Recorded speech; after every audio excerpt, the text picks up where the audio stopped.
Buenas noches a todos, distinguidos compañeros, compañeras, participantes en general. El día de hoy nos hemos vuelto a reunir. Quiero pedirles a todos una disculpa porque estuve indispuesto la semana pasada por el tema de las vacunas que les comenté. Realmente me afectaron y no pude estar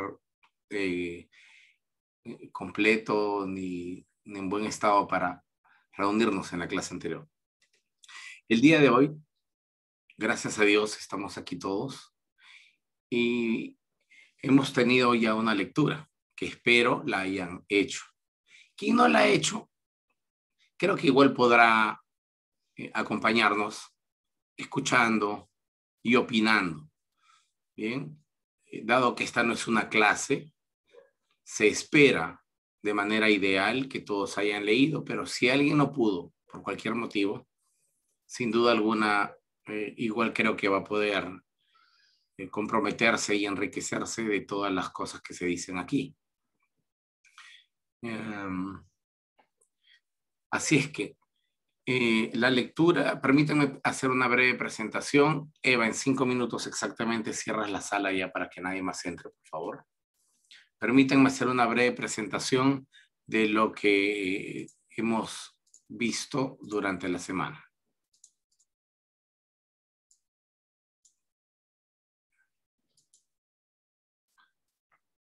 El autor del libro que hemos leído esta semana es el profesor Julio Trebolle Barrera. Es realmente una eminencia en el campo de la lingüística y ciencias bíblicas. El profesor Trebolle es catedrático emérito, es decir, ya se jubiló, ya no está en este momento trabajando directamente, pero dado que un docente, un profesor, es profesor hasta el día que se muere, sigue enseñando, ya no en la universidad, pero de manera independiente. Del Departamento de Estudios Hebreos y Arameos de la Universidad Complutense de Madrid. Ha sido director del Instituto Universitario de las Ciencias de las Religiones, también de la misma universidad, y es miembro del Comité Internacional de Edición de los Manuscritos del Mar Muerto. Realmente es uno de los más ilustres representantes de los estudios bíblicos de España. Y en ese aspecto creo yo que es una bendición para todos nosotros que sea hispanoparlante, puesto que su trabajo está en nuestro idioma de manera nativa. No es un trabajo que hay que traducir. Yo mismo tengo detrás de mí al menos 4 o 5 libros de su autoría. Y este es el libro que también lo tengo aquí en físico. Ahí está, ¿me? Aquí es el libro que hemos leído, cuyo título es La Biblia Judía y la Biblia Cristiana. Nosotros nos hemos ocupado esta semana en leer los capítulos 3, 4 y 5. No sé si por las dimensiones cronológicas de esta sesión podamos abarcar todo, pero creo que sí podremos analizar los aspectos más importantes. El capítulo 3 lleva por título la transmisión escrita y la transmisión oral. El capítulo 4 lleva por título escuelas y escribas.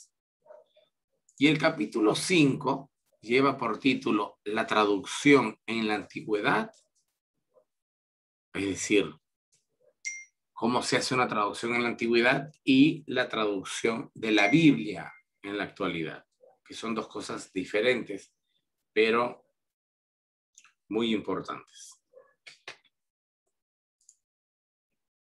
Las preguntas que nosotros formulamos como preguntas orientadoras para que sean nuestro norte en una sesión de conversación grupal son las siguientes. ¿Cómo usted cree que llegaron los relatos bíblicos a las Biblias que leemos en la actualidad? Esta pregunta parece inofensiva y parece muy sencillita, pero realmente dentro de esta pregunta hay una enorme complejidad. La segunda pregunta dice, ¿cómo usted cree que se puede rescatar el relato más prístino u original? En otras palabras, el urtext. Urtext significa el texto original. Es un término alemán, un término técnico. Y la tercera es, ¿cuáles son los factores o circunstancias que afectaron la redacción de los relatos en la Biblia? Pondré un ejemplo sencillito de esto último. Nosotros tenemos dos relatos de Abraham yendo a Egipto, ¿cierto? Uno está en el capítulo 17, si no me falla la memoria, y el otro 22. En los dos va a Egipto. En los dos va a pedir comida a Faraón. Pero hay detalles que uno tiene y el otro no. Y no son redactados en la misma época. Entonces, ¿por qué hay esos cambios de detalles? Y eso es muy importante, porque el autor del segundo relato, del más tardío, consideró que debía enmendar el primero. El primero era muy atrevido a ojos del escriba posterior y había que cambiar ciertos aspectos que a ojos de ese autor no deberían haber estado ahí. Claro, no pudo sacarlo, pero lo que hizo fue poner una copia corregida y mejorada, en donde las cosas que él consideraba no debían estar en el primer relato, las coloca en el segundo. Ese es un ejemplo, acerca de esta pregunta que tenemos aquí, que dice, ¿qué factores crees que afectan a la redacción de los relatos en la Biblia? ¿Por qué hay relatos que cambian? ¿Por qué hay relatos que cuentan cosas distintas? Un relato dice, por ejemplo, el más antiguo, que el Hanán es quien mató a Goliat. No David, dice que es el Hanán. El Hanán de Belén, hijo de Yarei Orgim, mató a Goliat, aquel gigante cuya asta era como la lanza de rollo de un telar. Pero más adelante, en Crónicas, un libro muchísimo más tardío de la época persa, dice, entonces el Hanán de Belén, hijo de Yarei Orgim, mató a Lahmi, hermano de Goliat. ¿Por qué se cambió el relato? Si el primero y más antiguo dice que mató a Goliat. Estos textos, para quien no los leyó, los podremos leer ahora en la Biblia. Pero esto es lo que intenta preguntar en esta pregunta. Eva, ya puedes cerrar la sala, por favor. Muy bien. Entonces, en este momento, ya hace 10 minutos hemos empezado la reunión.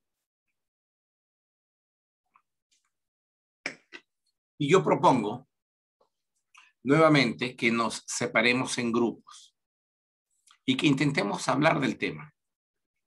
Luego volveremos a la sala principal, si están de acuerdo, y yo intentaré presentar brevemente algo del tema y formular algunas preguntas. ¿Sí? Igual cada uno, como todas las semanas, nos organizamos de acuerdo al número de participantes deben elegir un moderador y un secretario o portavoz, y la idea es que las conclusiones de las tres preguntas u otras, de repente conclusiones a las que ustedes como grupos puedan arribar, las van a compartir. La persona que va a ser el portavoz o representante del grupo una vez que se termine la sesión de grupos, se le va a dar la palabra para que nos comente. Y ya luego el profesor hará el cierre con sus comentarios o conclusiones finales, para que la idea es que todos tengamos o manejemos algunos puntos en común, ¿no? Debo decirles que tengo más que comentarios, tengo varias cosas que mostrarles. Tengo cosas que mostrarles que quiero. Es imperativo que les muestre para que la visión de lo que hemos leído sea mucho más enriquecida con lo que tengo para mostrarles, ¿sí? Entonces, ¿alguna observación, pregunta?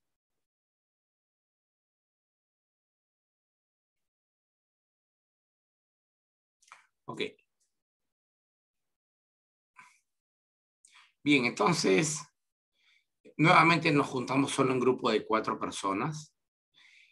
No olviden que debe haber un moderador, como dijo Eva, y la persona que está tomando nota y la misma que nos contará a todos cuáles son las conclusiones o las respuestas, tiene que ser organizada, es decir, tome notas de lo que se está diciendo, las conclusiones sobre todo, para que, porque si solamente lo guardamos en la memoria es probable que nos traicione. Entonces, nos reuniremos por un lapso de 25 minutos, si están de acuerdo. ¿Está bien? 25 minutos, y luego de ese tiempo volvemos a salir al aula principal, aquí, para escuchar los comentarios de los compañeros y para que me permitan hacer una breve. Voy a mostrarles un video corto pero importante y algunas otras diapositivas, ¿sí? Ok, entonces, por supuesto que el que no ha leído le dirá al encargado del grupo: yo no he leído, he venido a escuchar, quiero observar y aprender, y perfecto, lo puedo hacer así. Muy bien, entonces, por favor, presionen el botón verde y nos vemos en 25 minutos en la sala principal.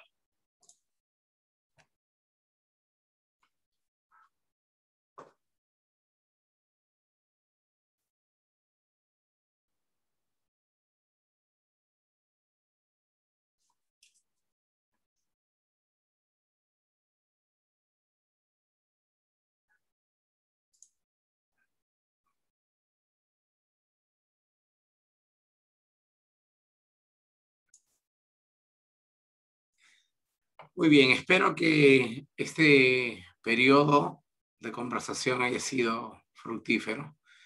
En la sala número 1 se encontraba Amelia, Mesa, Cari, Leblik, José Ramón y Sergio. Y cuéntenos quién es el que desea ser el vocero de este grupo.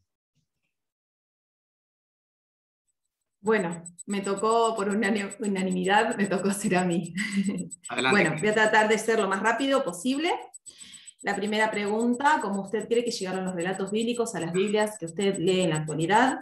Hubieron distintas posturas y, bueno, dice que en un principio los hijos de los profetas ponían por escrito lo que los oráculos decían, pero después, cuando lo ponían por escrito, interpretaban, actualizaban, añadían, modificaban, ¿sí? Generando así nuevos textos. Si bien alguien dijo que los rollos son bastante fidedignos con las Biblias, hay pocas diferencias con lo actual, también tenemos que en un principio todo era oral, y cuando todo es oral y no hay nada escrito, pueden suscitarse cambios que, una vez que se llegó a los escritos, después sí se trató de mantener, hasta que el canon estuvo de acuerdo a lo que ellos tenían como expectativa, ya después sí no se modificó más, ¿no es cierto?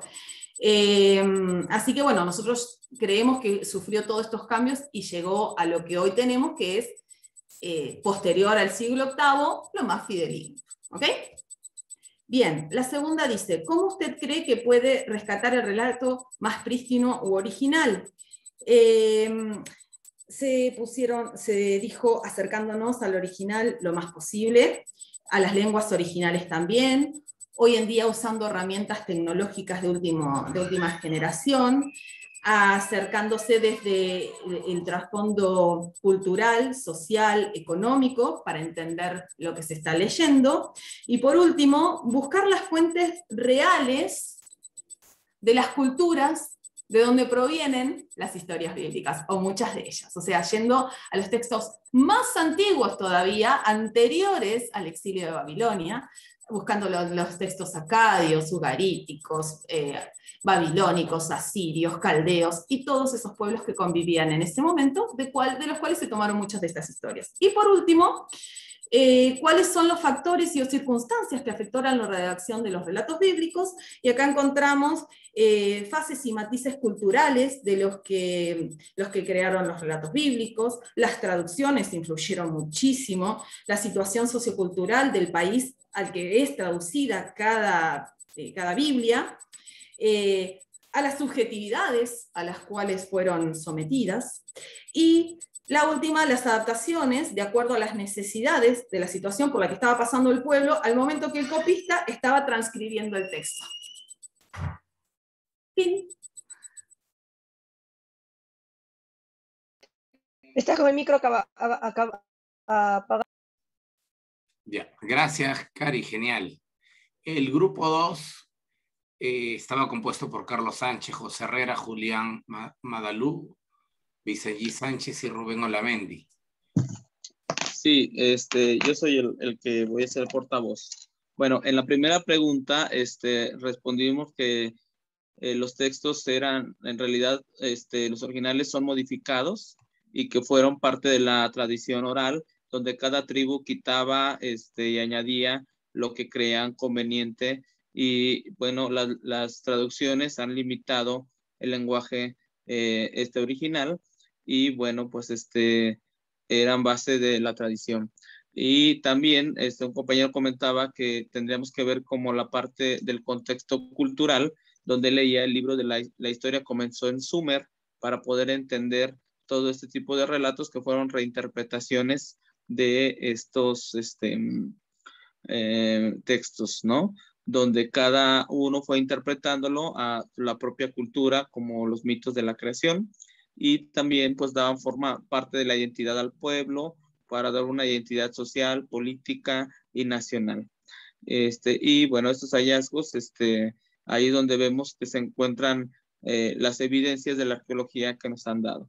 En la segunda pregunta, nos hablan que, bueno, no existen originales, sino que son copias de la copia de la copia, y bueno, no tenemos acceso más que a lo que podamos encontrar de acuerdo a la paleografía, a las pruebas de carbono 14, y que tendríamos que ver como las normas que nos da la crítica textual para ver cuáles son los textos más antiguos, para poder tener un acercamiento a ellos.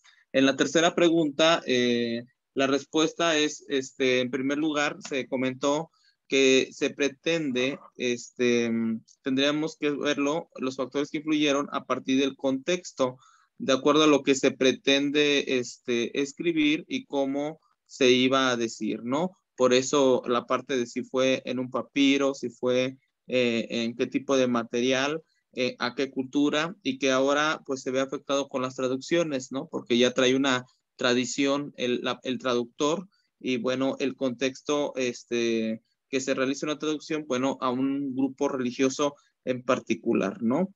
Entonces, estas interpolaciones, variantes que ha habido, que se han descubierto en la crítica textual, pues nos dan un acercamiento, pero pues también hay muchas diferencias en ese sentido. Gracias. Estás con el micro apagado. Gracias, Pastor Carlos. En el grupo número 3 En el grupo número 3 está Carlos Barzola, Jorge Villablanca, Marisol Cruz y Robert Marcos. Sí, buenas noches con todos.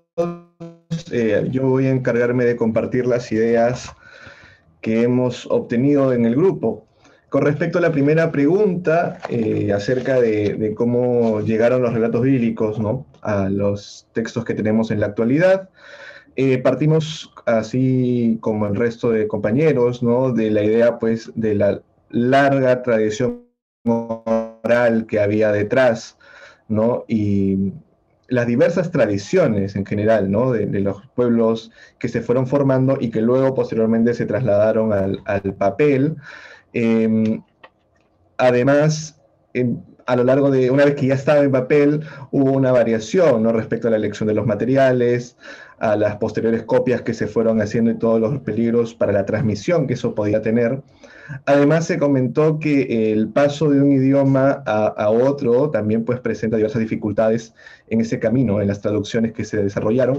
Y un aspecto también importante que habría que considerar es la intencionalidad que tuvieron estos textos, ¿no?, el objetivo que buscaban y para qué contextos fueron escritos por los autores bíblicos. Respecto a la segunda pregunta sobre cómo podemos rescatar el relato más prístino, partimos de la, un poco dijimos, resignación de no contar con los originales y saber que no los tendremos. Sin embargo, tenemos una herramienta que es la crítica textual, ¿no? Gracias a ella podemos, a partir de la ciencia, analizar las variantes de los diversos manuscritos con los que contamos. Y también se comentó la importancia del nivel de veracidad que un escrito tiene para quien lo escribe. Puede ser que el autor bíblico, sobre todo cuando hay una distancia temporal entre el hecho que sucede y el momento en que se escribe el relato, era considerado verdadero, era considerado cierto, de nuevo, por la distancia temporal, y nos llegó a nosotros esa versión propia del autor, quizás a partir, o una comparación con la historia nos marca una distancia, una diferencia. Además, se compartió que a pesar de no contar con los originales y a pesar de, pues, la imposibilidad de leerlos, eso no le resta valor a la Biblia, ¿no? La Biblia adquiere valor a partir de las ideas sobre la ética, sobre la posibilidad de conocer a los pueblos de la época que tiene, etc. Por último, en la pregunta 3, respecto a los factores que afectaron la redacción de la Biblia, primero partimos de, nuevamente, esta herencia oral que hubo todo este tramo de tiempo que se mantuvo en la oralidad, y cómo eso fue modificando los relatos. Además, el hecho de que haya copistas, el hecho de que sean manuscritos, también presentó riesgos para la transmisión del texto, y el mismo idioma hebreo fue cambiando, ¿no? Sufrió ciertas variaciones en el tiempo. Se comentó, por ejemplo, un caso interesante respecto de los evangelios, ¿no? Llegamos a la idea, a la conclusión de que no tenemos los originales, pero incluso si tuviéramos los originales, tampoco se solucionaría todo el problema. Por ejemplo, los textos, los evangelios fueron escritos en griego, sin embargo, los dichos de Jesús venían del arameo.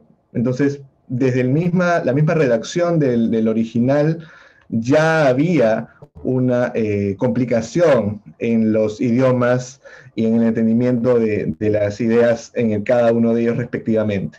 Por último, para terminar, algunos factores importantes, decía, la oralidad, la intencionalidad del autor, el contexto en el que se escribieron los textos. No es lo mismo quizás un texto en un tiempo de guerra, durante el cautiverio, en un tiempo de paz.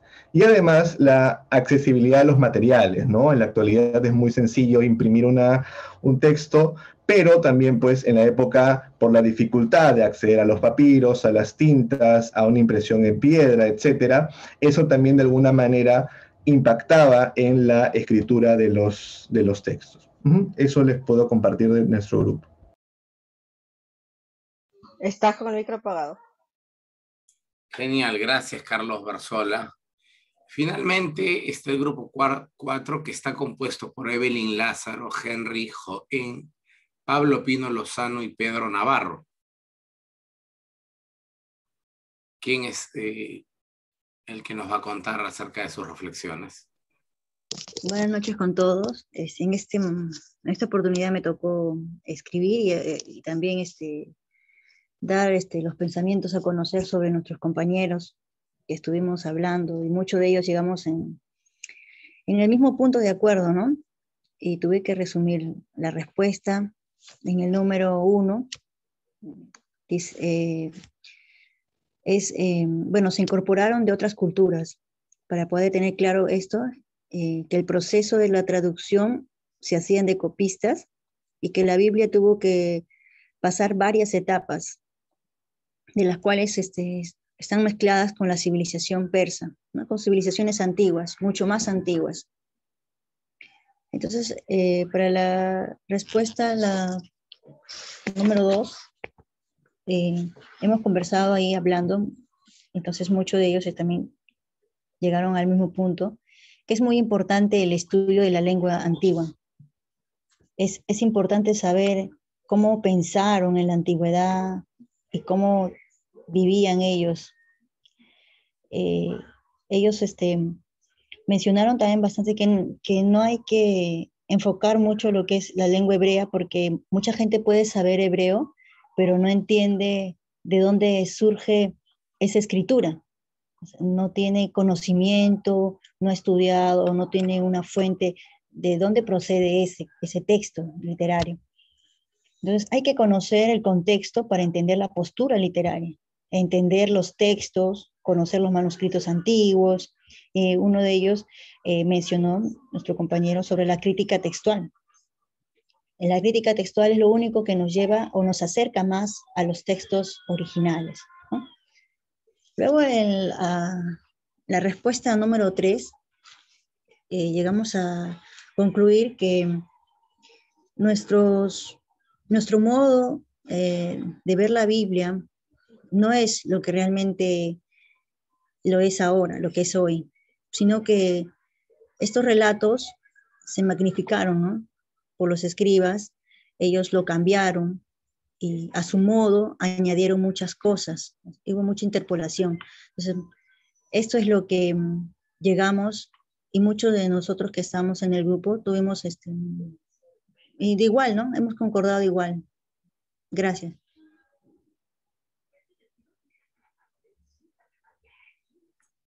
Bien, muchas gracias. Realmente la intervención de todos los grupos ha sido genial. Ahora, pues yo quisiera decir unas palabras. Y por supuesto será en un tono de diálogo, no de conferencia. Es decir, no se trata de que yo hable y que ustedes simplemente escuchen de manera pasiva, sino esto más bien debe convertirse en un agitado diálogo.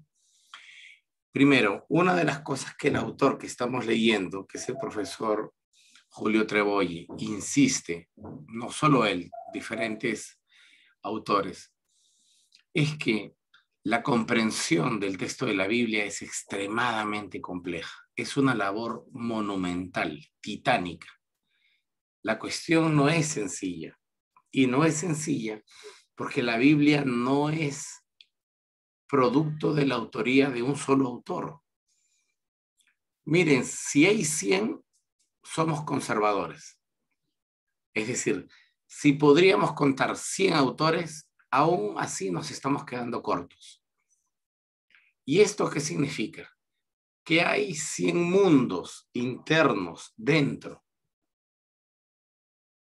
Porque un solo libro de la Biblia tiene a veces 15 o 20 autores. Eso es lo complejo.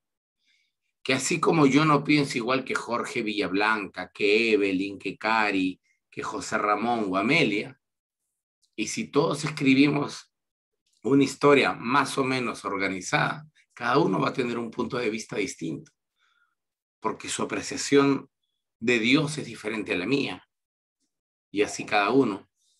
de la política, de la economía, del por qué la situación del país está así. Cada uno de nosotros tiene problemas en nuestro país. Generalmente, en Latinoamérica, todos los países pobres. Ok. Unos dirán, sí, pero el problema de mi país es la corrupción, pues. Otro dirá, eso dices tú, pero lo más probable es que, al igual que en mi país, el problema sea el desdén y la desidia de la gente por estudiar. Y por eso la pobreza, no hay mano de obra calificada. Otros dirán, no, es la situación, el problema no es mi país, el problema es externo. Entonces, cada uno tendrá un punto de vista de una situación que generalmente compartimos. Bueno, esto es lo que pasa en la Biblia. Y si nosotros no somos conscientes de esto, vamos a tener siempre una visión miope de cómo se formó el texto bíblico. Esto va, en cuanto a los textos de la Biblia me refiero, va a responder a diferentes puntos de vista, de los más variados, desde los piadosos, puntos de vista porque yo soy más piadoso que el anterior y soy más sensible a la moral y a la ética religiosa, hasta diferencias de carácter económico e intereses. Para esto quiero poner un par de ejemplos, es decir, necesito ilustrar mi punto. Si todavía usan Biblia, y espero que así sea, hay que, por favor, abrirla en Génesis capítulo 12, si fueran tan amables.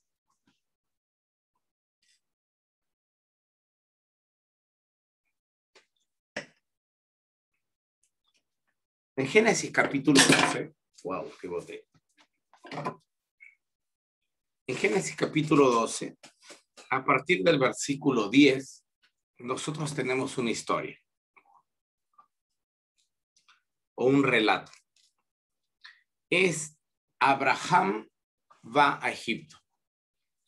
Seguro que ustedes lo han leído muchas veces. Algunos de nosotros seguro ha predicado sobre esto. ¿Ah? Y entonces yo voy a asumir que todos conocemos este texto.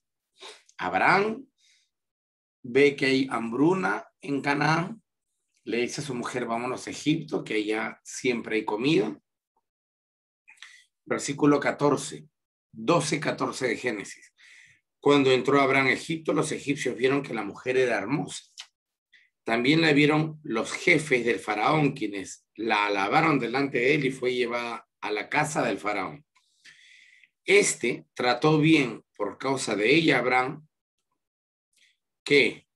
al cual le entregó vacas, asnos, siervos, criadas, asnas y camellos. Pero Jehová hirió al faraón y a su mujer con grandes plagas por causa de Sarai, mujer de Abraham. Entonces el faraón llamó a Abraham y le dijo, ¿qué es esto que has hecho conmigo? ¿Por qué no me dijiste que era tu mujer? Y yo estoy leyendo la Reina Valera. ¿Por qué dijiste, es mi hermana, poniéndome en ocasión de tomarla por mujer? Mira, aquí está tu mujer, tómala y vete. Yo acabo de leer la Reina Valera. ¿Cuál es el problema aquí? Que el versículo 19 en hebreo dice, ¿por qué dijiste es mi hermana? Por eso yo la tomé por mujer. El texto hebreo no dice me pusiste en ocasión de tomarla. Dice yo la tomé. El texto en su idioma original es muy claro. El faraón en el relato se acostó, tuvo sexo con Sara. ¿Ok? Y claro, por eso precisamente es que le vienen las plagas y estos momentos incómodos, porque tuvo sexo. El primer problema que tenemos que enfrentar es a los traductores al español. El traductor al español dice, no, santo Dios, horror, me ruborizo, me desmayo. No puedo ponerle esto al hermanito de la iglesia. No hay manera. el hermanito tiene que seguir chupándose el dedo y creyendo que la luna es de queso.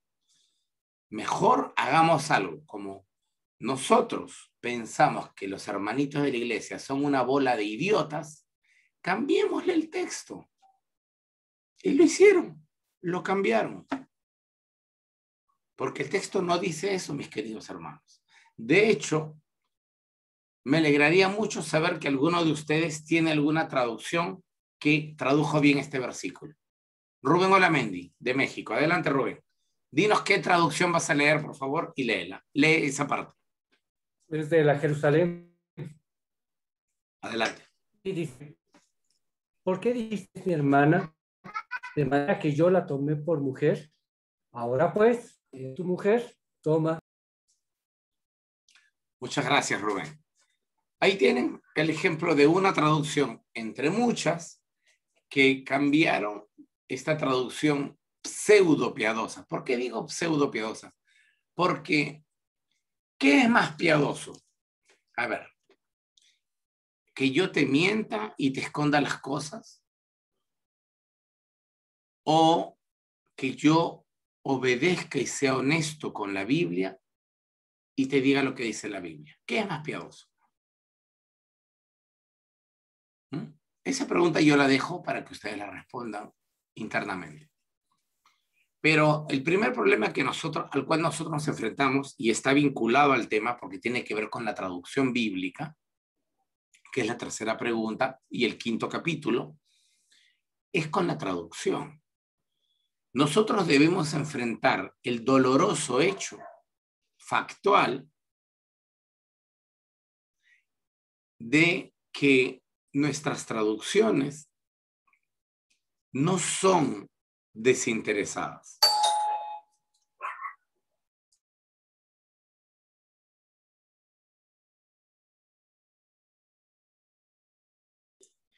Debemos de sopesar el hecho, además, de que las traducciones no son desinteresadas, son totalmente interesadas. Uno. Y dos, están condicionadas por el sistema religioso al cual perteneces. Por eso es que hay Biblia para evangélicos, Biblia para testigos de Jehová, Biblia para católicos o para mormones. ¿Por qué? En teoría no debería ser así. ¿Cuál es la diferencia de cómo yo me aproxime a Dios si la Biblia es una sola? ¿Por qué tienen que haber Biblias de Nuevo Mundo solo para testigos? Y en tu iglesia evangélica te dicen, no leas esa es de los testigos. No debería existir eso, salvo que la traducción sea tendenciosa. Claro, siempre te van a decir que la tuya es la verdadera. La católica está mal, la testigo está mal, la mormona está mal, la evangélica está bien. Y así irá rotando dependiendo. Si eres católico, te dirán la evangélica es espuria y la testigo también, etc. La verdad de la milanesa aquí es que todas, católicas, evangélicas y toda la lista, están manipuladas. No en su totalidad, pero sí en una parte muy importante, en muchas. Yo calculo que deben ser por lo menos entre 300 y 400 veces o versículos en los que deliberadamente han manipulado el texto. Entonces, el texto aquí dice que realmente el faraón tuvo sexo con Sarai. ¿Y cuál es el problema? Para el autor no habría ningún problema. El autor no vive en nuestra época, el autor no está limitado ni influenciado por el cristianismo tan nocivo para la sexualidad. Así es que para él no había problema. El tipo va, no dice, y lo más natural es que el faraón se acueste con ella, pues, es el rey de Egipto. ¿Qué quiere? ¿Que le pida permiso a Abraham? No. Pero en Génesis 20,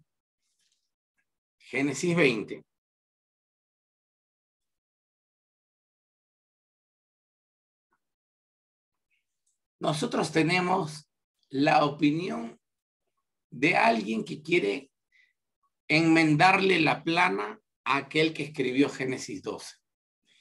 Y entonces, yo no voy a leer todo, y dice en el versículo 6. Vamos al 4. Pero Abimelech no se había llegado a ella. Entonces, aquí lo que quiere dejar claro el tipo es que el rey no había tenido sexo con ella. Pero Abimelech no se había llegado a ella. Le respondió: Señor, ¿matarás también al inocente? No, me dijo él, mi hermana es ella. Y ella también dijo: él es mi hermano. Con sencillez de mi corazón he actuado. 6. Le dijo Dios en sueños al faraón: yo también sé que con integridad de tu corazón has hecho esto, y también yo te detuve de pecar contra mí, por eso no permití que toques a la mujer. Ahora devuelve a la mujer a su marido porque es profeta. ¿Cuándo? Miren aquí, ¿cuándo es que a Abraham se le llama profeta? ¿Ustedes saben que a David también se le llamó profeta? Uno dice, ¿qué? ¿Abraham profeta? ¿David profeta? Pero es que la Biblia le llama a David y a Abraham profetas, como en este texto. Pero se les llama profetas solo en el periodo persa. A Abraham y a David. Y a David se le llama profeta. ¿Quieren ver? ¿Sabían eso o no? Vamos a ver si soy capaz de buscarlo, ¿sí? A ver. Cuando habla sobre Mesías, ¿no? ¿Perdón? Hay salmos mesiánicos, ¿no? Que se atribuyen a David. ¿En ese sentido? No. Textualmente. Los salmos no son profecía, mi querido hermano. Los cristianos creen que son profecía, pero no son profecía. La profecía es clarísima en la Biblia. La profecía en la Biblia empieza diciendo, Vayomer Adonai, y así dijo Jehová. O si no, Neum Adonai, esto ha dicho Jehová. Profecía no es lo que a mí me da la gana llamarle profecía. Eso enseñan en las iglesias. Yo no tengo nada contra las iglesias, ¿eh? Solamente lo menciono. Pero... ¿En la Biblia hebrea o en el Nuevo Testamento? En el Nuevo Testamento. Ya, es Hechos 2, 30, 32. Ah, genial, Eva, gracias. A ver, Hechos, capítulo 2, versículo 30. Si alguien tuviera la generosidad de leerlo para todo el grupo. Hechos 2:30, ¿verdad, Eva? Sí. Y como David era profeta, Dios le prometió que un familiar suyo sería rey de Israel. David sabía que Dios cumpliría su promesa, por eso dijo que el Mesías no moriría para siempre, sino que resucitaría. Todos nosotros somos testigos de que Dios resucitó a Jesús. Muy bien, gracias, querida Marisol. Hubo un movimiento, un tipo de pensamiento. Cuando digo movimiento, hablo de un movimiento ideológico que convirtió en profetas a personajes de la Biblia hebrea o Antiguo Testamento que nunca fueron profetas. Por ejemplo, David y por ejemplo, Abraham. Esto pasó aproximadamente entre los años 400 a.C. y 200 a.C. Y perduró por algunos años más, así como ustedes lo pueden leer en el libro de Hechos que acaba de leer nuestra querida Marisol Cruz.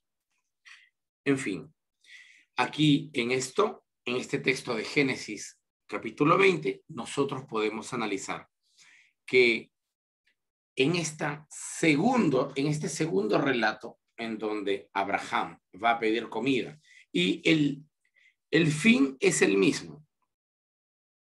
El fin es el mismo porque al final el rey Abimelech le otorgará a Abraham camellos, burros, y lo mismo que pasa en el anterior. Esto es una reformulación del texto anterior, pero el de Génesis 20, es mucho, mucho más moderno que el anterior.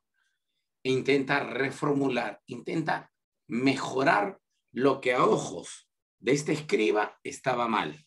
¿Qué es lo que estaba mal? El sexo entre el faraón y Sara. Puesto que Sara es madre de nosotros, los judíos.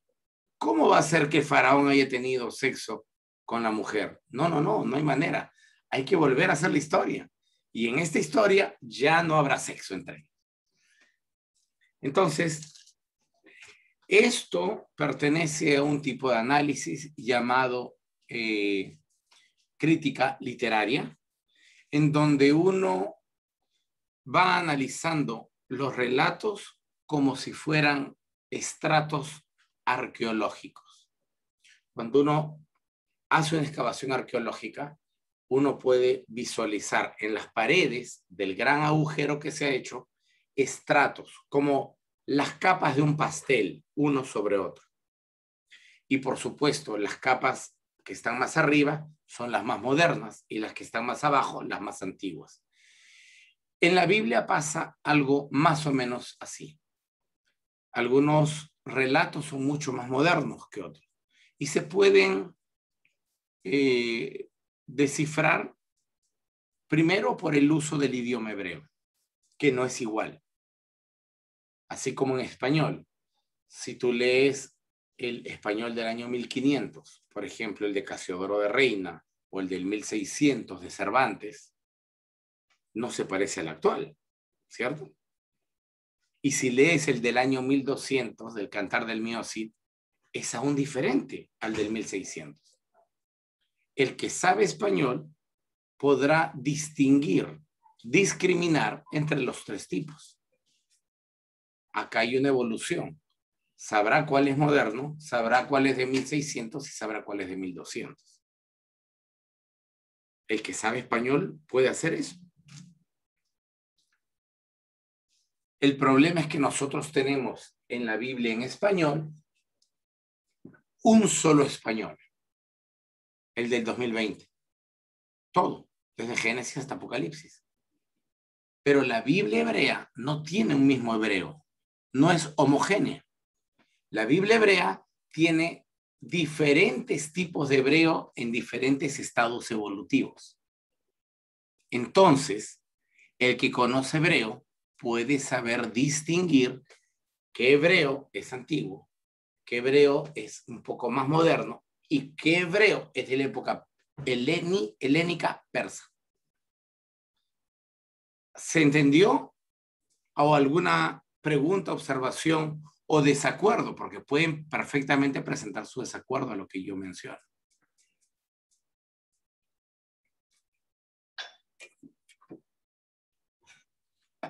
Hola, ¿están ahí? ¿Sí? ¿Todo claro? Profesor Silva, una consulta. El conocimiento del hebreo, su término hebreo, por más que sea, a ver, corríjame, es antiguo o moderno, ¿tiene el mismo significado porque sigue siendo hebreo? ¿Puede explicar sobre eso? El idioma es el mismo. En la Biblia hebrea o Antiguo Testamento, todo es hebreo. Pero como es natural, un idioma evoluciona. Desde el punto de vista lingüístico, un idioma es un ser vivo. El idioma nace, el idioma florece, tiene hijos y muere. Por eso es que se habla de lenguas muertas, como el latín, el sumerio, el acadio. Por eso es que se hablan de familia de idiomas. El idioma tiene familia. Desde el punto de vista lingüístico, un idioma evoluciona como un ser humano. Es un ente orgánico. Hay un momento en el que nació, se va fortaleciendo y florece, que es cuando llega su juventud, es decir, su mayor su mayor nivel de expansión y de florecimiento, momento en el cual se hacen las grandes obras literarias en ese idioma, y luego, cuando va llegando el ocaso del país o imperio que lo utilizó, el idioma va perdiendo fuerza hasta morir. Es igual a nosotros. Nace como un niño, se desarrolla en la juventud, está en su plenitud, tiene hijos, hace sus grandes obras y luego va decayendo hasta morir. Pero todo esto es hebreo, Evelyn, en todos los momentos, así como Pepito nació, creció, tuvo hijos y luego murió y siempre fue Pepito. Lo mismo es con el hebreo y lo mismo es con el español. Lo que sucede es que tiene estadios evolutivos. En la Biblia traducida al español, nosotros tenemos, ese es el problema, en la Biblia traducida al español nosotros tenemos solo el español, en todo el Génesis, en toda la Biblia, tenemos el español del 2018, porque en el 2018 se hizo la traducción. Entonces tú lees las diferentes capas del Génesis y no vas a tener ninguna diferencia. No vas a percibir que hay diferentes estilos de escritura, ni vas a percibir que hay diferentes estados evolutivos del idioma. Pero si tú leyeras el texto original, de inmediato te das cuenta, ajá, aquí este hebreo es mucho más antiguo y este es más moderno. ¿Entiendes? Pero todo sigue siendo hebreo.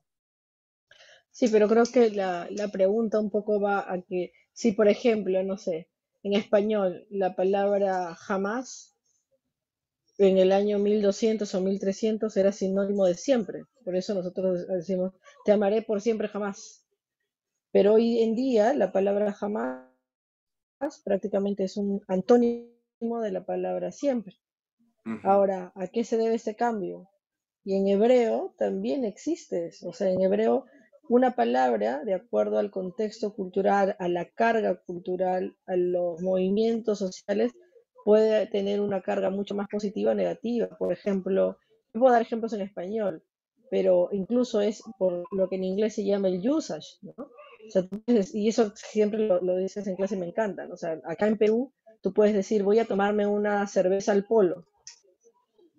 La palabra polo está escrita en el idioma, pero no tiene el mismo significado en un momento, en una circunstancia y en un contexto cultural eliminado. Para el peruano, si le dicen una cerveza al polo, sabes que te va a dar una cerveza helada. Pero si tú no conoces a qué país pertenece, no sabes en qué tiempo fue escrito, no sabes cuál ha sido la parte cultural, la palabra polo, que puede ser bien traducida a otro idioma, no va a ser entendida y el significado de esa frase va a perder su relevancia o no se va a poder comprender en el contexto en el que está escrito. Por ejemplo, la palabra quise en hebreo hoy en día es silla, pero sabemos que en hebreo, si tú lees la palabra quise, está refiriéndose al trono de David y en español lo traducimos como trono, pero quise es un elemento donde te vas a sentar. Entonces no es que cambie el significado, sino que va a cambiar la forma en que lo estamos entendiendo nosotros. Entonces la idea es regresar a lo más próximo y para eso hay que entender mucho el contexto. Por eso es tan importante este tema de las ciencias bíblicas. O sea, entender en el año 800, antes de la era común, qué es lo que estaba pasando, cómo se entendía, por ejemplo, el rol de la mujer, por qué Sara, para el que escribió ese texto, ese escriba o esa persona que puso por escrito que Sara sí se acostó con el faraón, no le era algo prohibido, no era algo tabú. ¿Por qué? Porque en ese momento el rol de la mujer era diferente al que entendió, era diferente la figura de lo que tenía que significar ser madre de Israel. De repente ni siquiera en la época en que se puso por escrito Sara era considerada una madre, como hoy en día pues tiene todo eso, ¿no? Las 4 madres de Israel y los padres. Entonces para ellos no tenía nada de malo poner, era simple, era una mujer,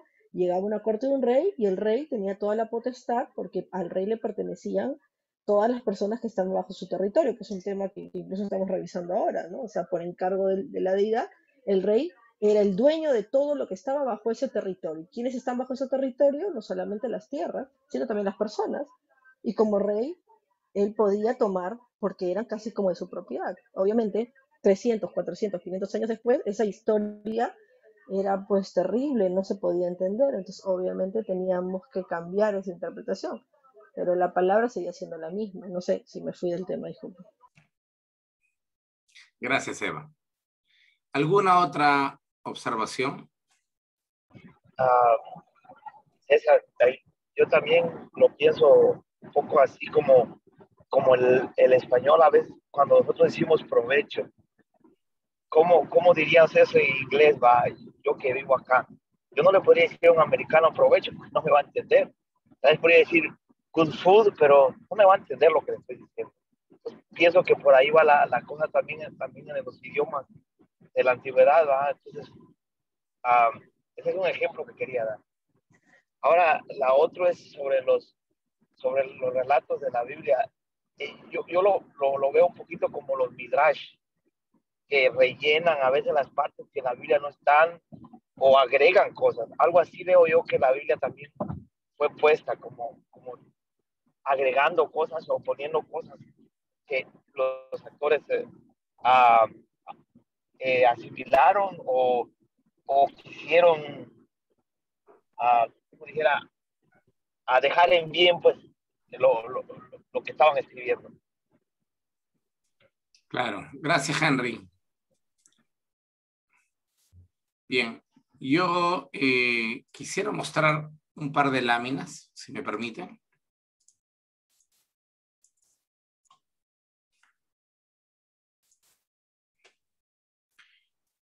Aquí nosotros tenemos a un escriba. ¿Cuál es el escriba? ¿El que está, el de celeste o el que está atrás? Los dos. No, el que está atrás nomás. Aquí está. Este es otro escriba. ¿Por qué se los muestro? Porque nuestra lectura tiene que ver con los escribas y la escritura el día de hoy. La escritura en Israel se puede trazar mediante la evidencia a partir del siglo XI y X a.C. No obstante, debemos precisar que la lectura y la escritura era solamente privilegio de una élite selecta, los sacerdotes. El pueblo llano, el demos, durante este periodo no sabe escribir. Toda la información que se transmite a nivel popular es oral, a modo de relatos y canciones. Ustedes pueden ver aquí un sello personal de un sacerdote. Aquí a la derecha y a la izquierda hay dos sacerdotes, ¿lo pueden ver? Y en la parte inferior está el nombre del dueño de este sello. Su nombre es Amoz, no el profeta, Amoz ha-Sofer, Amós el escriba. Es decir, el tipo que escribió esto es escriba, el tipo que era dueño de este sello personal, pero era sacerdote, así como los egipcios que acabo de mostrarles. Muy bien, aquí voy a citar brevemente al profesor Israel Finkelstein en su libro La Biblia desenterrada, página 134. Partiendo de un análisis de las pruebas arqueológicas, no hay señal alguna de una alfabetización extendida, ni de otros atributos de una estatalidad plena en Judá, hasta más de 200 años después. Estamos hablando de finales del siglo VII. La arqueología es capaz de mostrar que la Torá y la historia deuteronomista presenta rasgos característicos inconfundibles de que empezó a ser escrita en el siglo VII a.C. No en el 10, 11 o 12, época de Moisés.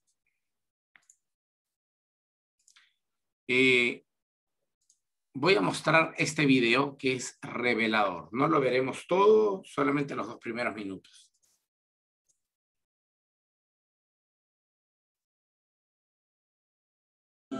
La creación de la escritura cuneiforme. Debido a esta invención se ha podido revelar la civilización mesopotámica. El legado de los sumerios asentó los pilares para todas las civilizaciones posteriores, pero ha venido brillando durante casi 4000 años a través del sistema educativo, las leyes, la literatura, las matemáticas y la arquitectura.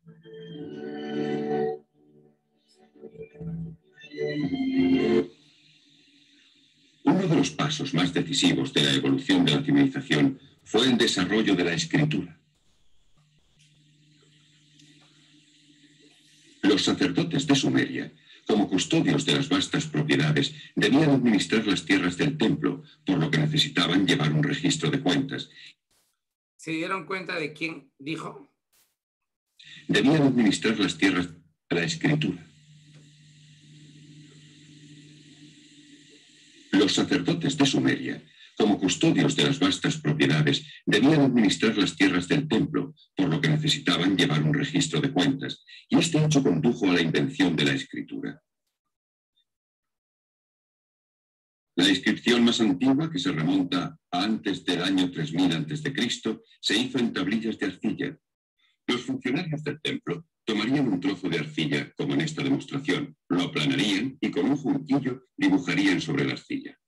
La primera escritura se efectuó en forma de imágenes simplificadas, dibujos de peces, de vacas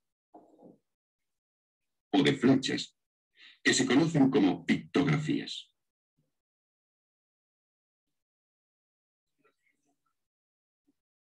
Las primeras imágenes fueron reducidas gradualmente.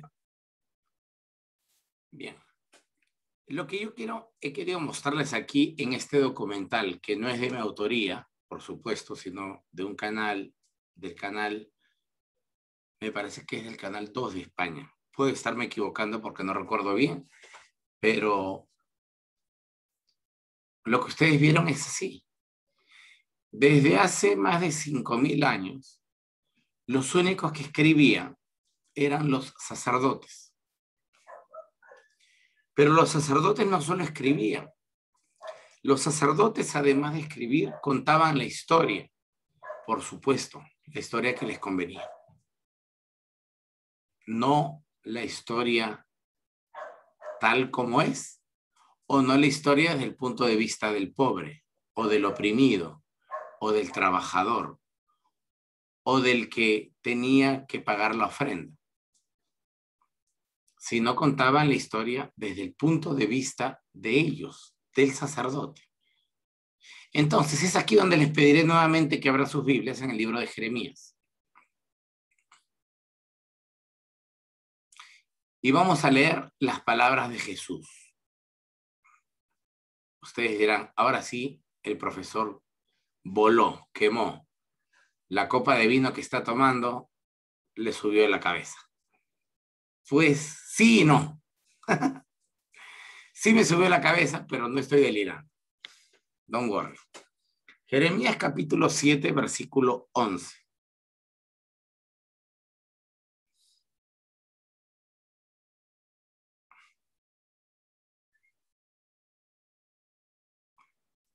Bien. José Ramón, ¿tendrías la gentileza de leerlo, por favor? Sí, yo tengo la Biblia Nácar Colunga. Y entonces en Jeremías 7:11 dice exactamente: ya estamos salvos, para luego hacer todas estas abominaciones. ¿Es acaso a vuestros ojos esta casa donde se invoca mi nombre una cueva de bandidos? Mirad, también yo lo veo, oráculo de Yahvé. Muy bien, gracias. La primera vez que se menciona el templo como cueva de ladrones no viene de los labios de Jesús de Nazaret. Viene de los labios del profeta Jeremías. Jeremías vivió 7 siglos antes que el maestro de Galilea. 7. Pero ya decía que el templo era una cueva de ladrones. Ahora, vamos a pedirle a el pastor Robert Marcos que lea Jeremías 8:8, por favor.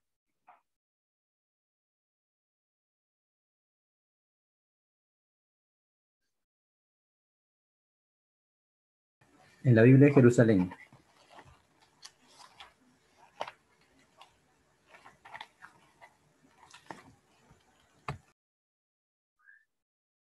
Adelante.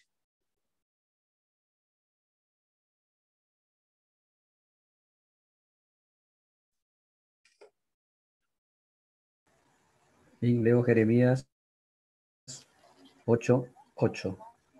¿Cómo decís somos sabios, poseemos la ley de Yahvé, cuando es más cierto que la falsea el cálamo mendaz de los escribas? Muy amable. Muchas gracias. Hubo un problema de audio. ¿Alguien más desearía volverlo a leer el versículo? Jorge, Sergio, ¿alguno de ustedes desearía leerlo? No importa la versión. Con gusto, Reina Valera 1960. ¿Cómo decís? Nosotros somos sabios y la ley de Jehová está con nosotros. Ciertamente la ha cambiado en mentira la pluma mentirosa de los escribas. Ok, muchas gracias, Sergio. Y gracias, Pastor Robert, también. A ver, aquí nosotros nos enfrentamos a un problema de fondo. Y el problema de fondo es que, primero, no solo el profeta Jeremías acusa a los sacerdotes de ladrones. Lo acusarían todos los profetas.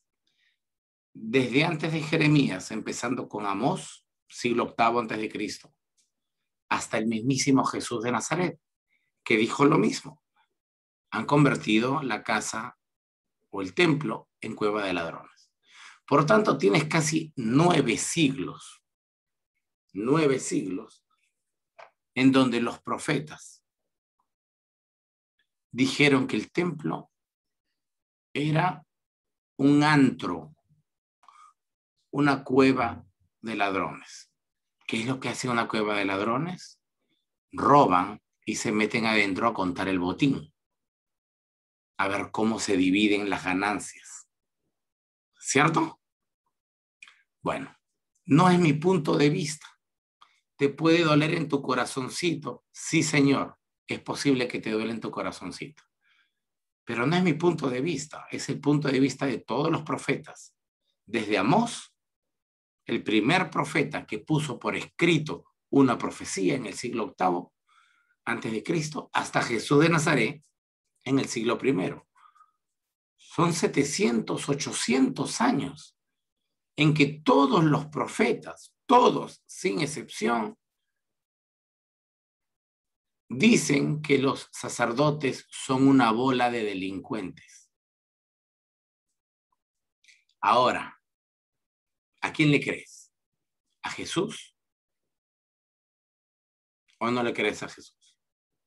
¿A quién le crees? ¿A Jeremías? ¿A Isaías? ¿O tienes una segunda opción? Y puedes decir, no, no le creo ni a Jeremías, ni a Isaías, ni a Ezequiel, mira, ve tú. Vaya, ni a Jesús de Nazaret. Quiero creerle a los sacerdotes. ¿Por qué? Porque tienes la otra narración. La otra narración es esta. Jehová le ha dicho a Salomón que haga el templo. Jehová le ha dado los planos del templo.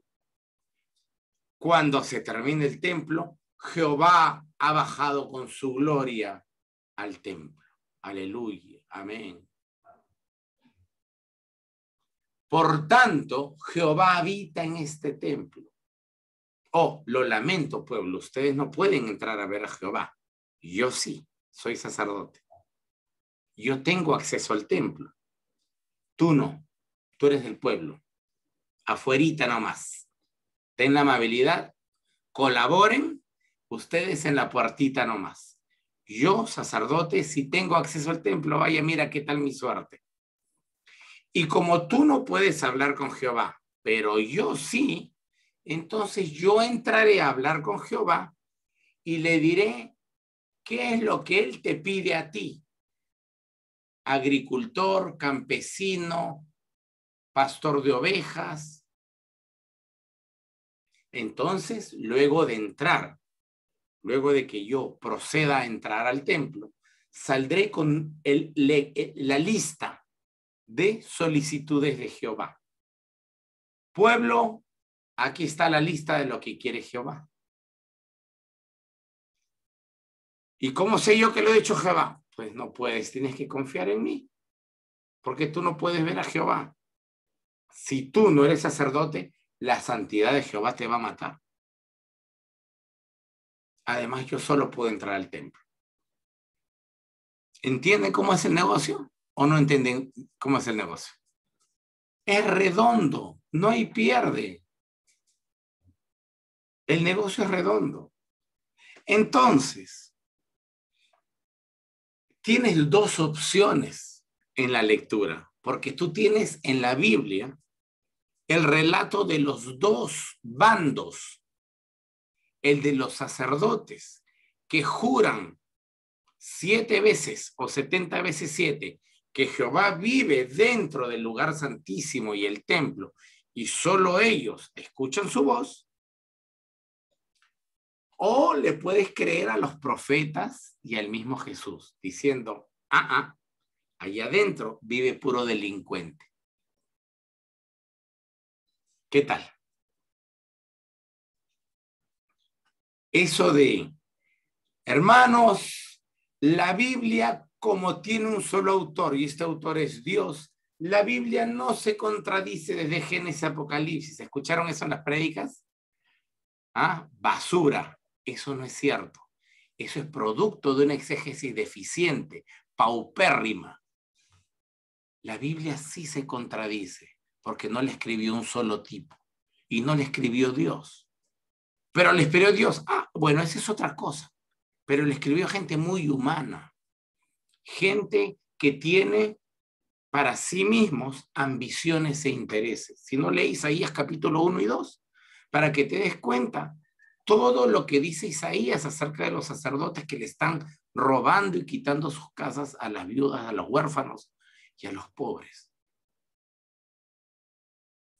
Entonces, ahora regreso nuevamente. ¿Quiénes son los que saben escribir? Precisamente los ladrones. Los que, por amor al dinero y a su ambición, dijeron, nosotros vamos a escribir la historia oficial de Israel. Miren, como hay un dicho en mi país que dice, han puesto al gato de despensero, es decir, han puesto al que se come la comida a repartir la comida. Era lamentable, por supuesto, pero créeme que Jeremías, Isaías y el mismo Jesús de Nazaret no son tontos. Ellos saben que están robando ahí adentro. Ellos la tienen clarísima. Los que no la tienen clara somos nosotros, por varios motivos.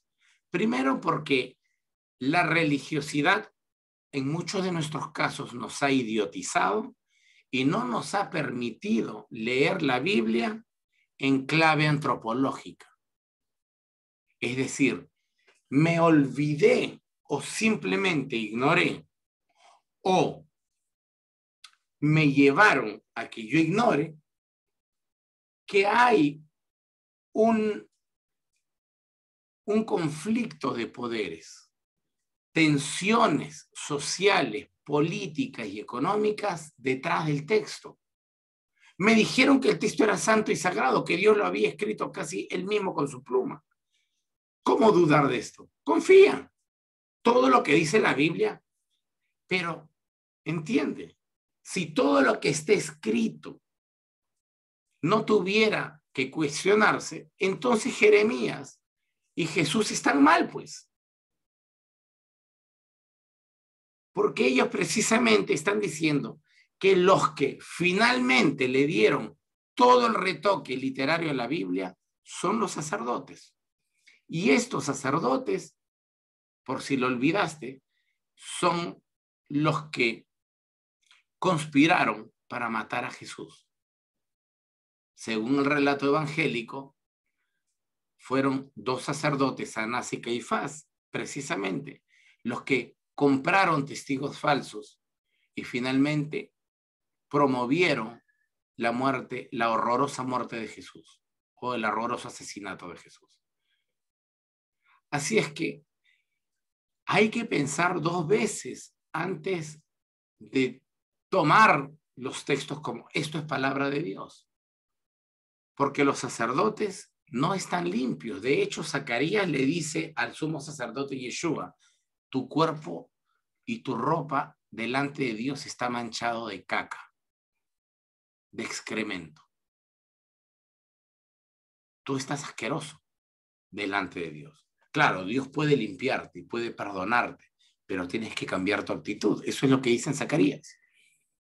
Porque incluso el sumo sacerdote está podrido, tal como lo vimos con Anás y Caifás en la época de Jesús, que para mantener el status quo, para mantener la tranquilidad y que no haya gente que cuestione sus explicaciones, es mejor sacar al revoltoso.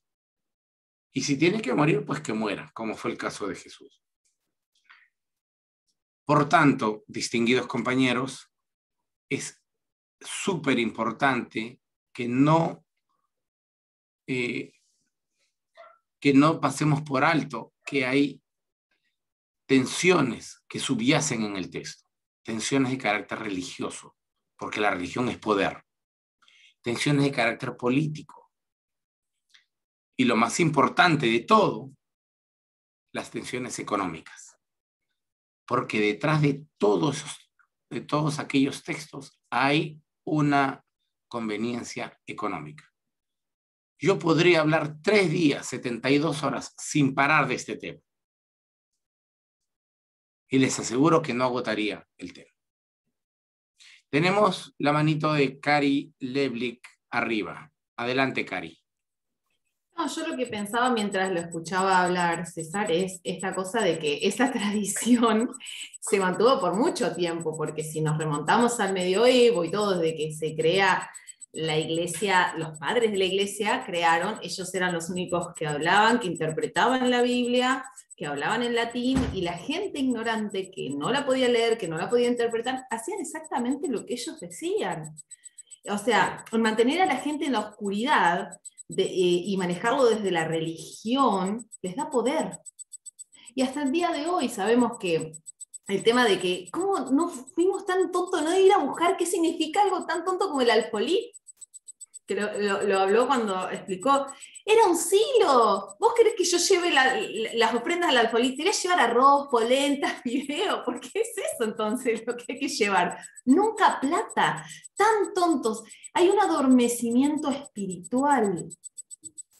Cuando usted también decía, ¿vos creés en las fábulas? No, porque los animales no hablan. Sí, pero sin embargo creíste que una serpiente y un burro hablaron. ¿Vos decís, tonta, otra vez? Entonces es como que estas cosas que están cayendo, te están abriendo los ojos, son como escamas que tenemos, pero mientras permaneces en la oscuridad, mientras que te digan esto de que desde Génesis hasta Apocalipsis no se contradice, y estás adormecido, no lo vas a ver, aunque lo tengas adelante de tus ojos. Así que evidentemente funcionó muy bien, César. ¿Tú escuchaste alguna vez esto de que la Biblia no se contradice, de que todo es flat porque hay un solo autor y ese autor es Dios? Exactamente, sí que lo escuché, yo lo escuché, totalmente, que no se contradicen, y bueno, es verdad que uno no los ve, no ve las contradicciones. Gracias, Cari. Yo me atrevería a decir que no creo que el problema sea, y es mi punto de vista, por supuesto, podría estar equivocado. Yo no creo que el adormecimiento sea espiritual. Porque la gente que va a las parroquias, a las iglesias evangélicas, al Salón de Reino de los Testigos, etcétera, es gente que está buscando, que tiene algún tipo de hambre o algún tipo de necesidad espiritual, por el motivo que fuera. Yo creo que el problema está, Cari, que cuando llegan a las instituciones mencionadas, llegas y lo primero que te dicen es, mira, tú todavía no puedes interpretar la Biblia, tú hazme caso a lo que yo te diga y estudie aquí con nosotros. Entonces, basta que el interesado en la Biblia empiece a estudiar un poco. Le van a decir, bueno, si quieres estudiar la Biblia, tienes que estudiarla, pero aquí, en esta iglesia. Si quieres acercarte a Dios, tiene que ser en el seminario católico. O tienes que estudiarla sí o sí en la catequesis de la iglesia. O si quieres ser pastor, tiene que ser, o quieres aprender la Biblia, tiene que ser en el instituto bíblico de nuestra congregación evangélica. No puedes irte ahí, no, ni siquiera entre evangélicos. Si eres bautista, no puedes irte al pentecostal. No. Porque incluso entre evangélicos se tildan de sectas. Lo mismo pasará con los demás. Estoy poniendo simplemente ejemplos. Entonces, desde ese momento en que coactan tu libertad de pensamiento, desde el momento en que te prohíben y te ponen un cerco y te dicen, solo puedes estudiar aquí y no puedes estudiar fuera, eso significa que precisamente te vas a quedar allí y puedes estudiar 3 o 4 o 10 años, pero no vas a salir del problema, porque lo que van a hacer es repetirte lo mismo por 10 años, pero no van a hacer que ejercites tu reflexión crítica, tu pensamiento independiente. Vaya, en una sola palabra, que te autocuestiones, que cuestiones los textos, que intentes ver más allá de una simple prédica o una simple homilía pastoral del sacerdote o del predicador. Entonces, los espacios como este, lo único que intentan hacer es promover esta lectura y despertar esta lectura crítica. Que cada uno de nosotros, porque no somos una iglesia. Yo no quiero que ustedes se congreguen conmigo. Tampoco quiero sus diezmos ni sus ofrendas. Me interesa un pepino eso. Yo para eso trabajo. Yo no necesito el dinero de ustedes. Yo me gano cada centavo de mi vida, me lo gano trabajando, al igual que mi esposa. Y yo no necesito decirle a ustedes que me crean. De hecho, siempre digo que duden de todo lo que digo. Pero intentamos, sí, que cada uno de los participantes salga del estado de letargo en el cual, o de adormecimiento en el cual la religión mete a la gente y los hunde allí. No pienses, la letra mata, hermano.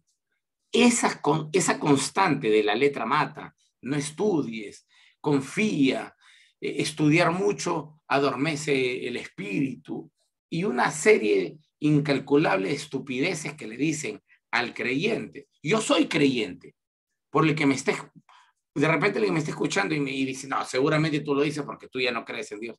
No, Señor, creo en Dios con toda mi alma. Y creo en Él. No hay día que con mi familia no nos arrodillemos a orar y a pedirle por nuestras vidas, la salud nuestra y de nuestra familia. Agradecer por los alimentos y por lo más mínimo que tenemos, por la salud y todo. Pero no soy iluso. Yo leo los textos a partir de la investigación y eso no tiene que ver ni afectar mi fe. Porque mi fe está basada en Dios. Y tengo que ser suficientemente maduro para entender que muchos textos bíblicos están manipulados. No solo en español, que ya es bastante, como les mostré ahora temprano, sino además desde sus originales hebreos. Hay textos que pretenden legitimar, que pretenden justificar el robo sistemático de los sacerdotes. Motivo por el cual, desde Jeremías hasta Jesús, dicen, esto no es más que una cueva de ladrones. ¿Alguna otra observación, compañeros? Carlos Barzola levantó la manito y luego Sergio. Adelante, Carlos. Sí, profesor, una consulta justo a partir de lo que acaba de comentar. A ver, la pregunta directa. ¿Es posible entender una denominación cristiana que tenga esta amplitud frente a las investigaciones, o el mismo hecho del acto de congregarse y el de plantear una doctrina que haga pues que haya una uniformidad en el pensamiento ya limita ese ámbito, ese hambre investigativo que se puede tener? Me temo que no tengo una respuesta para eso, Carlos. Dado que las congregaciones son tan variadas como los individuos sobre la tierra. Entonces, yo voy a decir solamente un nombre, pero sin apellido. Por ejemplo, hubo un pastor centroamericano, que son estos muy efusivos pentecostales, un pastor cuyo nombre es Bernardo. Él estudió con nosotros en Limud. Luego de un proceso de un par de años, por lo menos, de deconstrucción y construcción nueva, él reformuló ciertas prácticas en su congregación. ¿Cómo lo sé? Porque asistí a sus servicios religiosos por Zoom. Creo que en esa época asistí por Webex o por Zoom, no recuerdo bien. Pero me dijo, profesor, yo quisiera que usted asista para que vea los cambios que he hecho. Y los cambios fueron formidables, querido Carlos. Una de las cosas que hizo este pastor, por ejemplo, fue ya no solo predicar, sino el púlpito sirvió para enseñar. Su iglesia se convirtió en una gran aula. Y algunas de las prácticas que él consideraba estaban exageradas de una u otra manera, las desterró de la práctica de su iglesia. Convirtió su púlpito, por ejemplo, antes de hablar de Jesús, en aquella vez que me invitó, yo estaba por la computadora viendo, lo que hizo fue primeramente proyectar un mapa de Galilea. Entonces, primero ubicaba a todos geográficamente, es decir, empezó a utilizar las ciencias bíblicas como una herramienta poderosa para que los participantes o creyentes o fieles puedan ubicarse geográficamente. Luego de esto, pasó a la lectura del Evangelio y intentó resaltar elementos del texto griego. Y luego a partir de la cultura. En fin, lo que intentó hacer fue una clase amena, dinámica, pero en pocas palabras era una clase de ciencias bíblicas. Y a mí me pareció fantástico. Entonces, yo creo de todo, Carlos. Creo de todo. Yo creo que una congregación sigue siendo un lugar de encuentro con Dios en la medida en que esa congregación no te corta y no te limita a estudiar, que promueve en ti el estudio, la duda que es tan importante. La duda es el motor del conocimiento humano. Y en muchas iglesias, no en todas, pero en muchas se promueve a no dudar. Te dicen que dudar es malo. Y dudar no es malo. Dudar es extremadamente bueno porque te permite precisamente investigar. Y pues creo yo que si uno no encuentra esto, es mucho más saludable, desde mi punto de vista, el estar solo. Claro, en la iglesia siempre te dirán el trillado e ineficaz analogía. Somos como carboncitos y tienes que estar con todos los carboncitos. Bueno, pues no somos carboncitos. Punto. Fin de la conversación. Somos seres humanos, no carboncitos.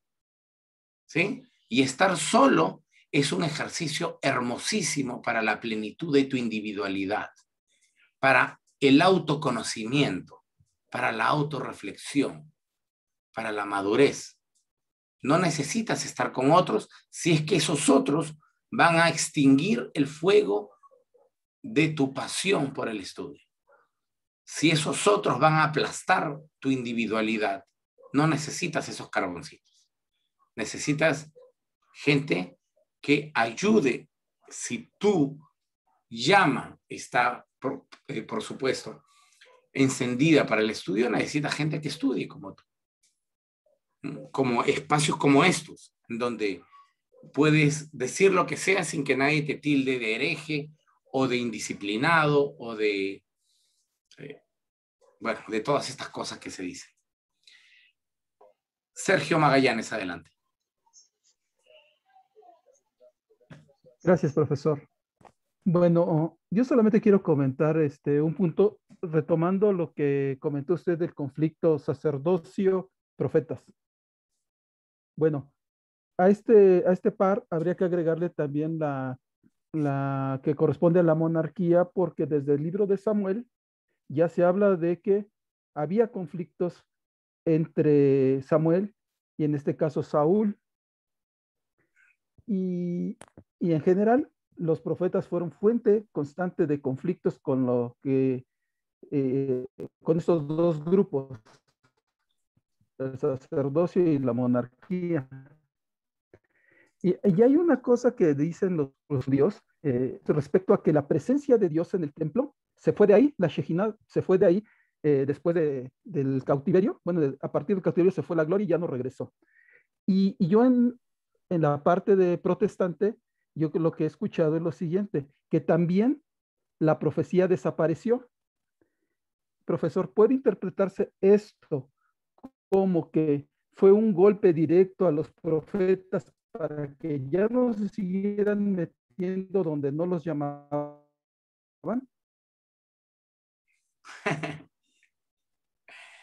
Está ahí mi comentario. Gracias, Sergio. Bueno, yo creo que todos escucharon lo que dijo Sergio, pero la última parte que me arrancó una sonrisa, creo que vale toda la pena del mundo repetirla, y es, efectivamente, ¿por qué la Biblia dice que la profecía, o por qué la Biblia no, por qué el judaísmo normativo dice que después del siglo IV desapareció la profecía? Porque Malaquías fue el último profeta, siglo V antes de Cristo. ¿Por qué en el 400, 300, 200, 100 antes de Cristo ya no tenemos textos proféticos? Hay apocalíptica, pero no profecía. ¿Por qué en la época de Jesús, años 100, 200, 300, no se sigue escribiendo profecía? Vaya, en la época de Jesús siquiera. ¿Por qué tenemos evangelios? ¿Por qué tenemos hechos de los apóstoles o cartas? ¿Por qué no profecía? Esa es la pregunta de Sergio, que es buenísima. Y la respuesta es precisamente la que él formula como pregunta, pero en realidad es la respuesta. Después del siglo IV antes de Cristo en adelante, nosotros tenemos que el judaísmo normativo se institucionaliza. Y lo último que quiere el judaísmo normativo, lo último que necesita es crítica. Es lo que nosotros llamaríamos hoy el contrapeso o el partido, ¿cómo se le llama? La oposición. La oposición. Lo último que quiere el templo es la oposición. ¿Por qué? Porque no quiere ser descubierto o desenmascarado. Lo que nosotros sabemos es que durante el siglo IV, III, II, I antes de Cristo, el templo seguía siendo una cueva de ladrones, motivo por el cual en el año 250 aproximadamente antes de Cristo, un grupo de sacerdotes que todavía tienen sangre en la cara salió del templo y se dirigió al desierto de Judá y fundaron una pequeña comunidad que se llamaría Qumran. ¿Y por qué salen de allí, del templo? Porque ellos mismos dicen que el templo estaba podrido, que el templo estaba corroído por la delincuencia, el robo y el pecado en todas sus variedades. Entonces, testimonios internos del templo, de los disidentes que salieron, dicen claramente que el templo estaba podrido. ¿Por qué entonces no había profecía? ¿Por qué los sacerdotes dijeron que ya la profecía no era válida ni legítima? Y cualquiera que salga diciendo que era profeta debía ser lapidado o asesinado con piedras, porque precisamente ellos estaban robando y no querían a nadie que los acuse de ladrones. Motivo por el cual también Jesús de Nazaret finalmente es asesinado, porque Jesús no tuvo reparos en decirle las verdades en su cara. Ustedes son ladrones, señores. Punto. No hay más que decir, son ladrones. Y eso, pues, el ladrón no le gusta que le digan que es ladrón. El ladrón, como el mismo Jesús diría, trabaja en la oscuridad, no en el día.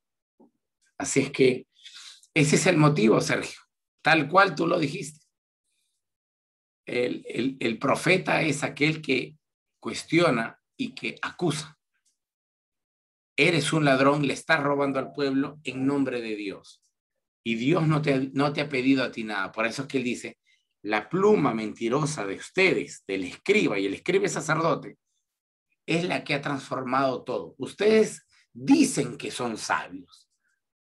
Ustedes dicen que la Torá y todo lo demás no son más que delincuentes.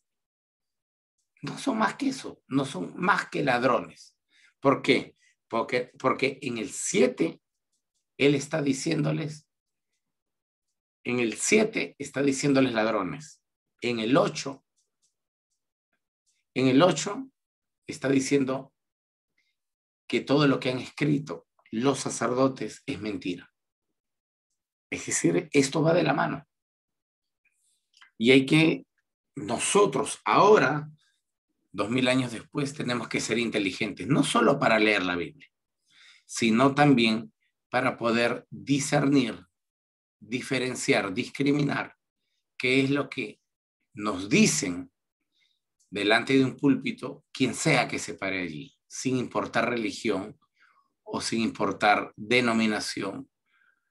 Si las personas que se están parando adelante en el nombre de Dios te maltratan por ser mujer, te maltratan por tener los pantalones ajustados, por tener un tatuaje, por peinarte o usar aretes de determinada manera, si te señalan por no ponerte un pañuelo en la cabeza, si te dicen que tienes que llevar la falda hasta los talones y si no, no eres hija de Dios, si te maltratan por tu orientación sexual, si te maltratan por cualquier cosa, entonces lo más prudente es que te vayas de ese lugar.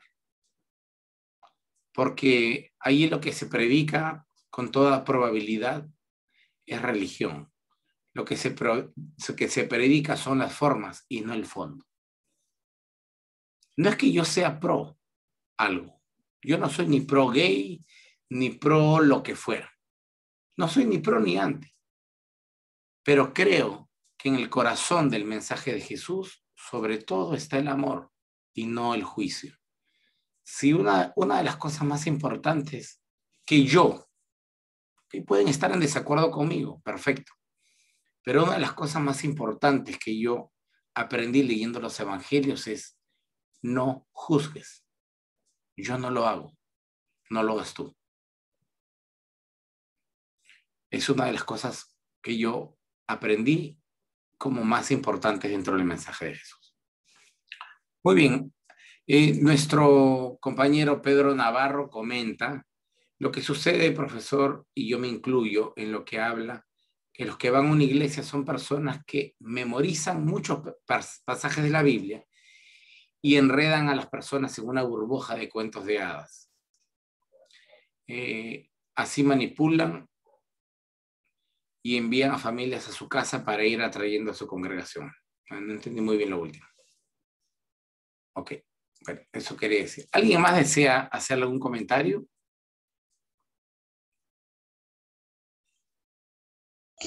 Profesor Silva, ¿me permite?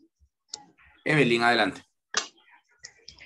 Profesor Silva, es importante la independencia, lo había dicho la semana pasada cuando estuve en el grupo, que no importa que las personas te miren así como si fueran un mito, es importante la independencia con Dios, pero también hay que ser consciente que si vas a ser dependiente con Dios vas a tener tus consecuencias. Y esa de las consecuencias es la marginación social, la discriminación de parte de la gente en torno familiar y en torno, se puede decir, de grupos religiosos. Porque mucha gente piensa que al tú tener una independencia con Dios, no asistir a una iglesia, entonces te satanizan, pues te agreden de una forma que no comprendes, ¿no? Te minimizan, te discriminan. Y eso debe terminar, eso debe acabar. Mira, quien le habla, yo soy una persona que no tiene religión 15 años. A mí me costó tener una independencia con Dios. Yo muy joven conocí muchos amigos así de la religión, todo eso. Y yo me puse a analizar, a investigar todo eso y me di cuenta de que ciertas cosas estaban malas.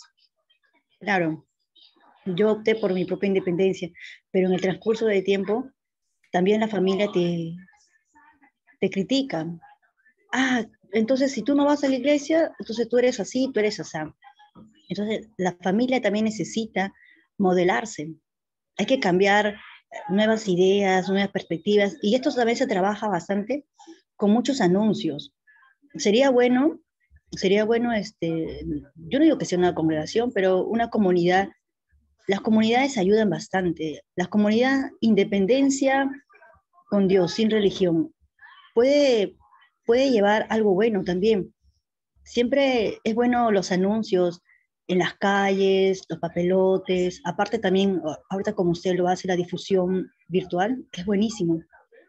Pero necesitamos más, trabajar bastante más, porque la sociedad ya tiene prejuicios muy profundos que no lo desechan así nomás.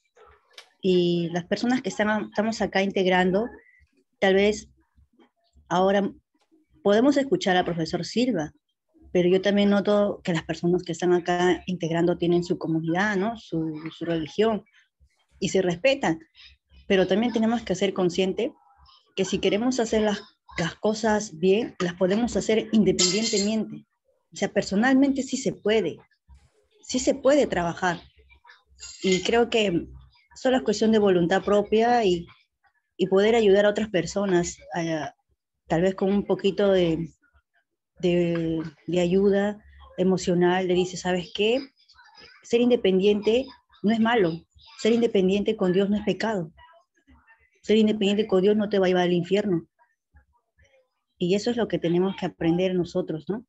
Es un comentario nomás, profesor. Gracias, Evelyn. Yo tengo un punto de vista yo creo que ese tema es muy delicado, porque muchas veces el testigo de Jehová, por ejemplo, y el evangélico, en general, son muy misioneros. Es decir, tienen esta vocación de ir y predicar tocando puertas, o en las calles, o en los mercados, o en el transporte público, y hablan y cuentan su testimonio, etc.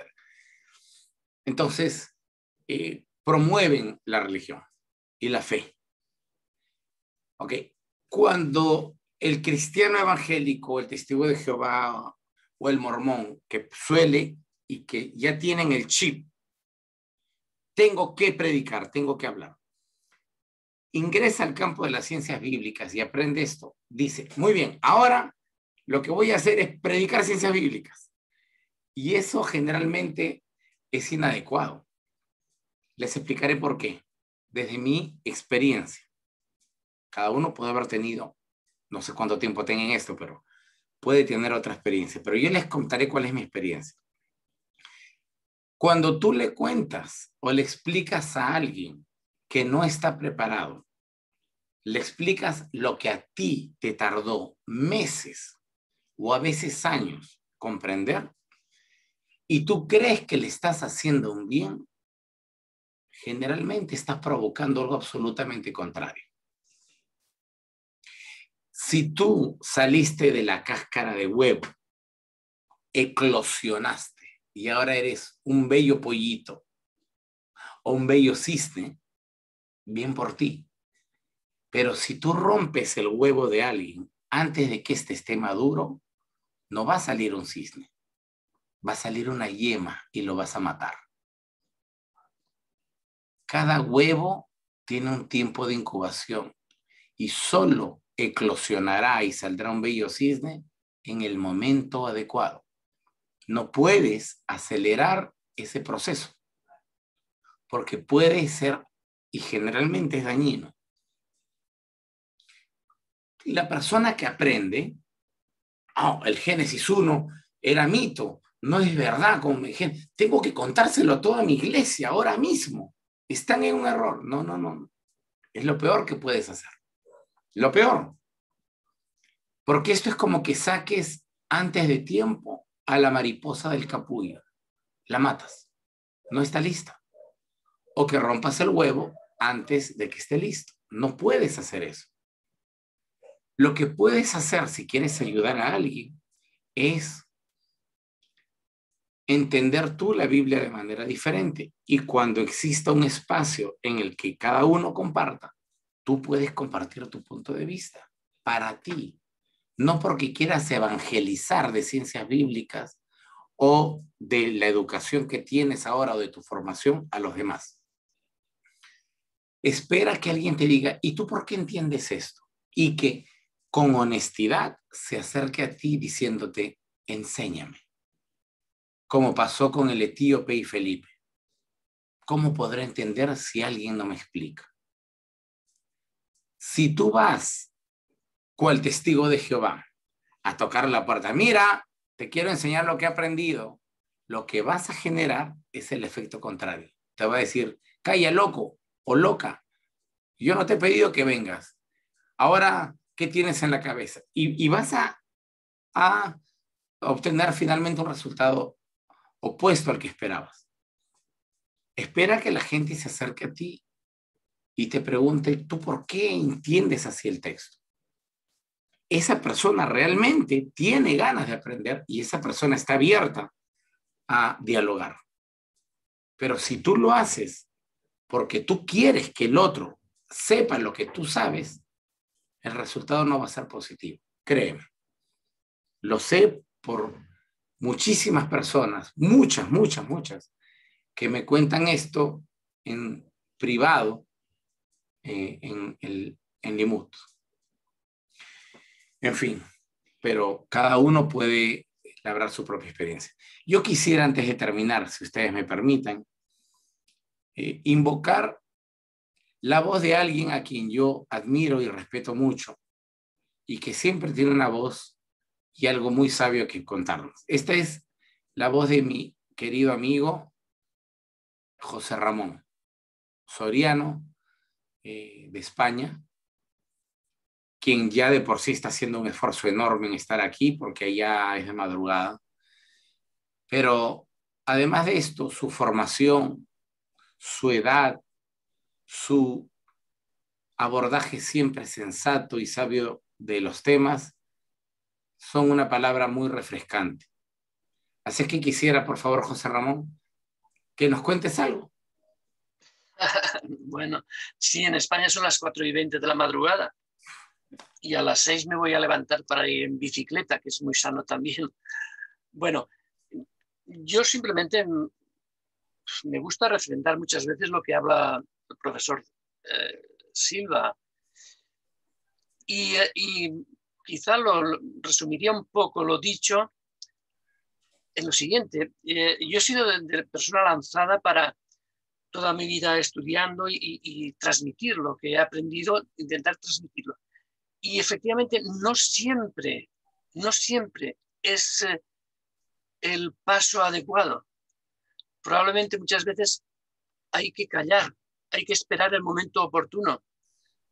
porque sí, yo fui sacerdote y en el pueblo este donde vivo, y he pretendido muchas veces abrir corazones y abrir inteligencias, y les he hecho más daño que otra cosa.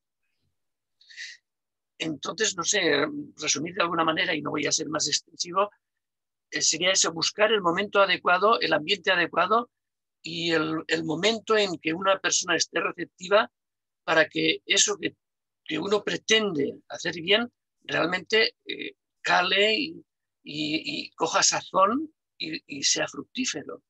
Es decir, no avasallar, sino no pretender, sino esperar. Esperar el momento adecuado y el momento oportuno. No sé, no se me ocurre en este momento otra cosa, de verdad. Muchas gracias, querido José Ramón. Bien, pues ya han pasado 2 horas 20 minutos desde que empezó nuestra reunión y creo que ya es hora de terminarla porque tenemos horarios diversos y para muchos de nuestros compañeros ya es tarde.